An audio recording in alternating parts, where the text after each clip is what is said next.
जय हिंद दर्शकों, मैं हूं जितेंद्र दीक्षित। 4 पीएम महाराष्ट्र में आपका स्वागत है। दर्शकों, इस पार्टी का नाम है वंचित, लेकिन ये कर रही है सियासी गलियारों में सभी को चकित। जी हां, सही समझे।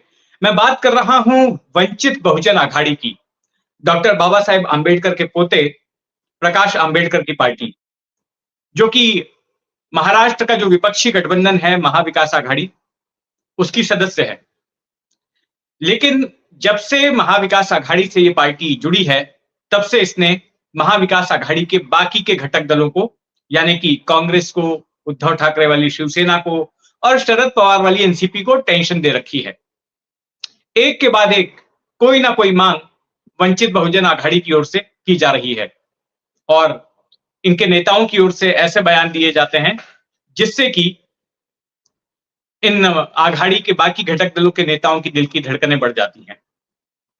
अभी हाल ही में जब बैठक हुई थी तो इन्होंने डिमांड रख दी थी कि वंचित बहुजन आघाड़ी को 27 सीटों पर अपने उम्मीदवार उतारने हैं, लेकिन नेगोशिएट हो सकता है, कम ज्यादा हो सकता है, लेकिन डिमांड रखी गई 27 सीटों की। अब महाराष्ट्र में कुल 48 सीटें हैं। अगर मान लीजिए 27 में से 20 सीटें भी इनको दी जाती हैं, तो बाकी की 28 सीटों पर कांग्रेस, एनसीपी और शिवसेना को बंटवारा करना होगा क्या? और वो भी एक ऐसी पार्टी मांग कर रही है 27 सीटों की, जिसका कि ना तो एक भी सांसद है लोकसभा का और ना एक भी विधायक है और ना मुंबई महानगर पालिका में एक भी नगर सेवक चुना गया। तो इस पार्टी की इतनी बड़ी डिमांड है। फिर इन्होंने डिमांड ये की कि महाविकास आघाड़ी की तरफ से जो तमाम उम्मीदवार उतारे जाएंगे, तो अक्रॉस पार्टीज 15 ओबीसी उम्मीदवार होने चाहिए। एक और मांग थी कि 3 उसमें अल्पसंख्यक उम्मीदवार भी होने चाहिए, माइनॉरिटी कम्युनिटी के भी। तो मांग पर मांग किए जा रहे हैं और अब उन्होंने कल के दिन तो हद ही कर दी।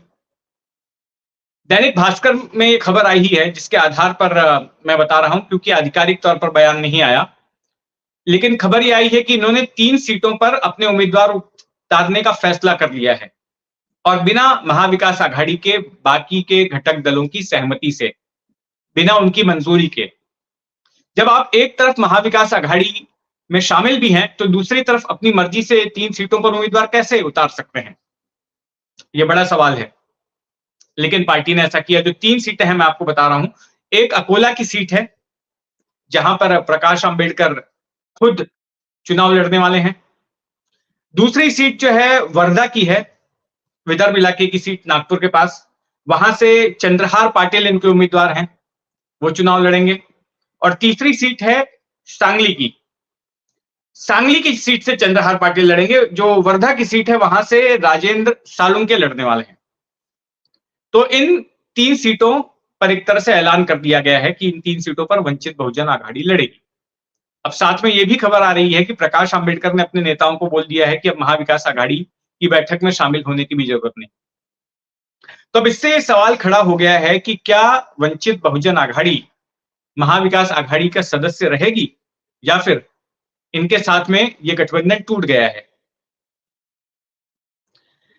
वंचित बहुजन आघाड़ी को कांग्रेस, एनसीपी, खास करके महाविकास आघाड़ी की जो 2 घटक दल हैं, इसलिए खास उनकी सुन रहे हैं क्योंकि 2019 में वंचित बहुजन आघाड़ी ने एआईएमआईएम, असदुद्दीन ओवैसी की पार्टी, ऑल इंडिया मजलिस इत्तेहादुल मुसलमीन के साथ मिलकर महाराष्ट्र में गठबंधन किया था।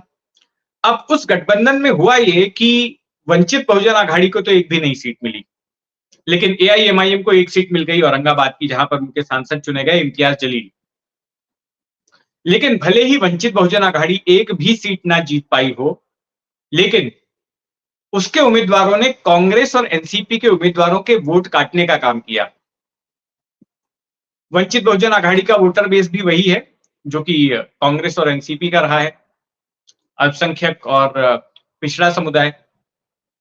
तो वंचित के उम्मीदवारों की वजह से वो वोट बढ़ गए और जिसका फायदा बीजेपी शिवसेना के गठबंधन को हुआ, अविभाजित शिवसेना। तब शिवसेना 2 फाड़ में ही हुई थी 2019 में। और कुल 48 सीटों पर जो नतीजे आए थे, उनमें से 41 सीटें जो है वो बीजेपी शिवसेना गठबंधन को मिली थी। 23 सीटें बीजेपी को मिली और 18 सीटें शिवसेना को मिली थी, जबकि एनसीपी को 5 सीटें मिली, कांग्रेस को 1 सीट मिली। और एक सीट निर्दलीय अमरावती की सीट थी, एक निर्दलीय ने जीती, नवनीत राणा ने। तो कुल इस तरह का नतीजा आया था और इसमें एक अहम भूमिका वंचित बहुजन आघाड़ी ने निभाई थी। तो इसीलिए कि फिर से इस बार वंचित बहुजन आघाड़ी महाविकास आघाड़ी का खेल ना बिगाड़े, वंचित बहुजन आघाड़ी को साथ लेने की कोशिश की गई और इसके लिए पहल की उद्धव ठाकरे ने। उद्धव ठाकरे ने इनिशिएटिव लिया और उद्धव ठाकरे ने सबसे पहले ये घोषणा कर दी कि शिवसेना का गठबंधन जो है वंचित के साथ हो रहा है। पिछले साल के मध्य में ऐसी घोषणा की गई थी उद्धव ठाकरे की ओर से। लेकिन कांग्रेस और एनसीपी जो है इसके लिए ज्यादा जो है खुश नजर नहीं आ रहे थे वंचित को साथ में लेने के लिए, क्योंकि उनको पहले से ही लग रहा था कि ऐन वक्त पे वंचित बहुजन आघाड़ी की ओर से कुछ नाटक किया जा सकता है, कुछ ऐसा किया जा सकता है कि वंचित बहुजन आघाड़ी के साथ बात नहीं बनेगी। और जैसा उनका डर था वैसा हो भी रहा है। दूसरी तरफ महाविकास आघाड़ी में खुद भी सीटों के बंटवारे को लेकर पेच फंसा हुआ है। अब जो पिछला फॉर्मूला था, मैंने आपको पिछले वीडियो में बताया भी होगा कि उद्धव ठाकरे जो है 20 सीटों पर चुनाव लड़ना चाहते हैं और बाकी की जो सीटें होंगी, बाकी की 28 सीटें, उसमें से एनसीपी और कांग्रेस को सीटें मिलेंगी। कांग्रेस उसमें से 18 सीटों पर लड़ सकती है, 10 सीटों पर एनसीपी लड़ सकती है शरद पवार वाली। अब ये जो 20 सीटें उद्धव ठाकरे के हिस्से में आ रही हैं, उनमें से उद्धव ठाकरे का गुट 2 सीटें छोड़ने को तैयार है वंचित बहुजन आघाड़ी के लिए, और एक और सीट छोड़ने को तैयार है राजू शेट्टी की पार्टी है उनके लिए।